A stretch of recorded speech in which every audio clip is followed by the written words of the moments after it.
Ever since his first appearance in Batman #1, way back in 1940, the Joker has been a villain with one simple but genius gimmick. He's a man who finds crime funny.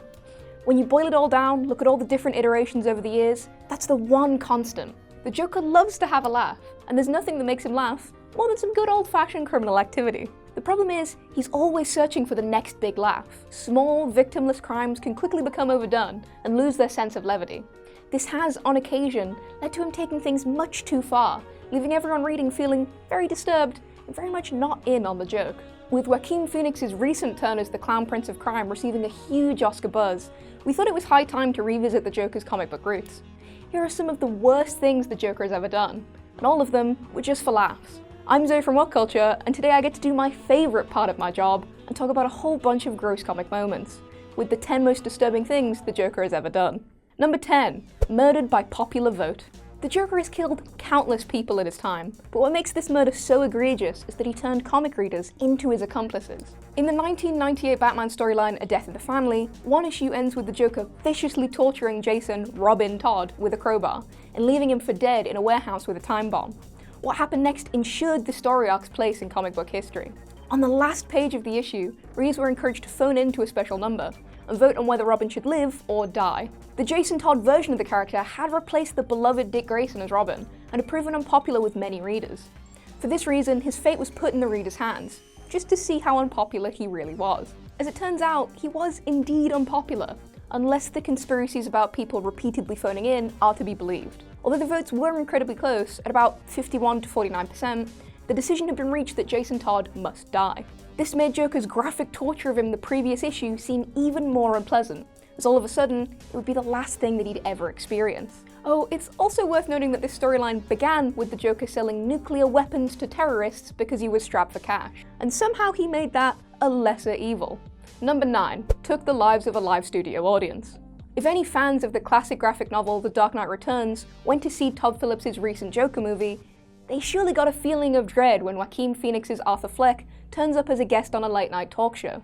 The scene was more than a little reminiscent of a famous sequence in the comic, when a supposedly reformed Joker appears alongside his psychiatrist on a similar talk show. Although this ended up being one of the most grisly scenes of the movie, it was nowhere near as horrific as the comic book version.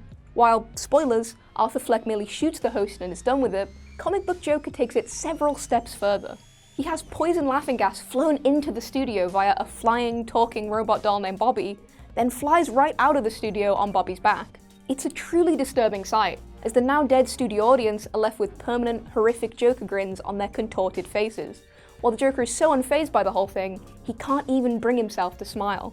Number 8. Gave himself a facelift. When DC relaunched all their comics under the New 52 banner, they redesigned most of their flagship characters for the new era.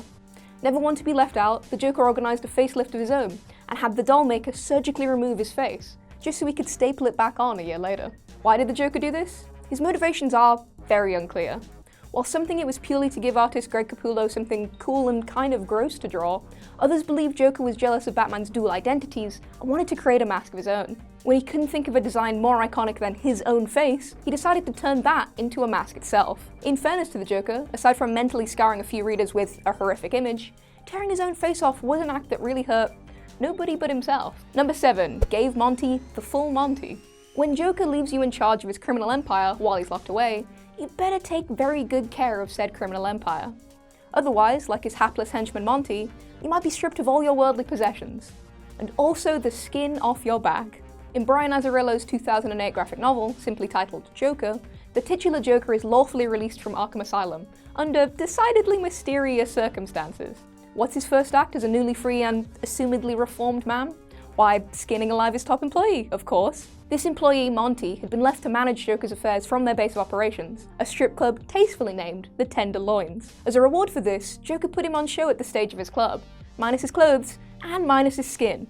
Now, that's what we call a full Monty. It's obvious that Monte wasn't a good man, or a good employee, but he probably didn't deserve to be skinned alive by his boss. Being a jerk to another jerk still makes you a jerk, Joker. Number 6. Ate all of China. At this point, it's fairly obvious that the Joker is one of the most criminally insane characters in the DC universe. Mr. Mixie Spitlick, or Mixiez Spitlick, or however you prefer to pronounce it, is an imp who wears a funny hat, and is also one of the most powerful characters in the DC universe, with the reality warping abilities of a god. Mix them both together and you end up with Emperor Joker, a deity as terrifying as he is ridiculous. Mr. Mixie-Plicker's always been a potentially dangerous being, but thankfully he traditionally prefers to use his godly powers for mischief rather than pure evil. However, when Joker manages to steal his powers, he wants to get up to a lot more than mischief. Within 69 seconds of gaining this power, Joker transforms the world into a brutal hellscape, with everyone stuck on a time loop of constant torture at the Emperor's hands. Apart from repeatedly murdering Batman and resurrecting him so he can kill him all over again, Joker also decides to dabble in a bit of mass genocide. He does this by eating everyone in China, in one sitting. Not only did Emperor Joker eat all 1.4 billion residents of the country, he made sure to be as questionable as possible about it as well, eating them with chopsticks from a takeout box while chanting "Yum Yum Dim Sum." Number 5. Read Cant, and found it funny? Now, this one is just plain wrong. This one-panel cameo from a 1987 Swamp Thing comic really tells us everything we need to know about the Joker. While a scientist is studying the inmates of Arkham Asylum, he views each of their cells through CCTV. The writers only had a single panel to show us just how much of an uncaring, maniacal sociopath the Joker really is, so they portrayed him doing the unthinkable. Reading Cant's critique of pure reason, and laughing. Of course, the Joker is a fictional character, but the fact that anyone could find humour in the very tome that tore down empiricist and rationalist philosophy while laying the foundation for German idealism and the destructive potential of Marx and Nietzsche's radical philosophy, the thought is almost chilling. Number 4, bought a gun and shot random people.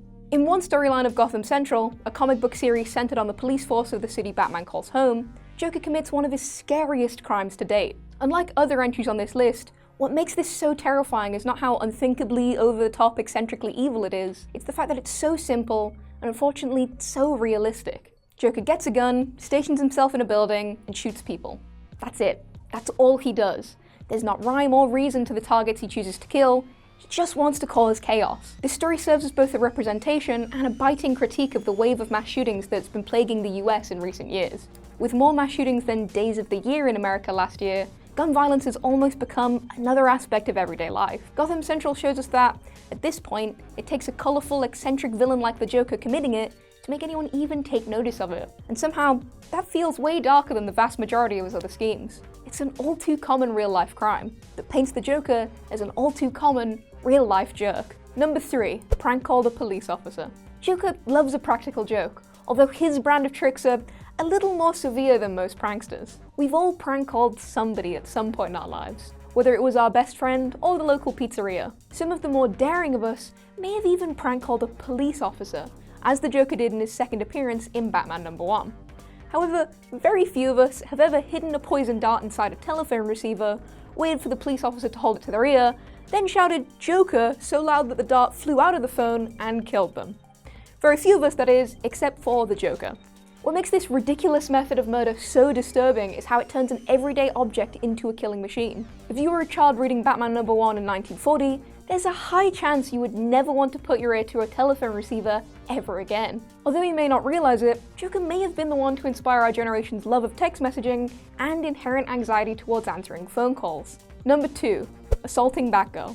Their next crime is so notorious, most fans have never forgiven the DC editors for allowing it to happen, never mind forgiving the Joker for actually doing it. Barbara Gordon has always been a fan favourite character, and a hugely important part of the history of Batman. This is why the blatant mistreatment of her in the Killing Joke storyline is seen as horrific by so many people. After Joker discovers her secret identity, he shows up at her apartment and shoots her in the spine, rendering her paralysed from the waist down. He then violates her, taking nude photographs to later torture her father, Jim Gordon, with. The Joker took the Batgirl character and stole everything from her, completely stripping this kick-ass superhero of all agency and independence. One of the most painful things about all this is that it wasn't even aimed at Batgirl. The Joker ruined her life with the sole intention to give Jim Gordon one bad day, and to prove that even the noblest of people can snap and be twisted to do evil. In Joker's mind, Barbara Gordon was just a disposable stepping stone, or a means to an end. Number 1, played the system. Batman White Knight is one of the most interesting Batman-Joker stories of recent years.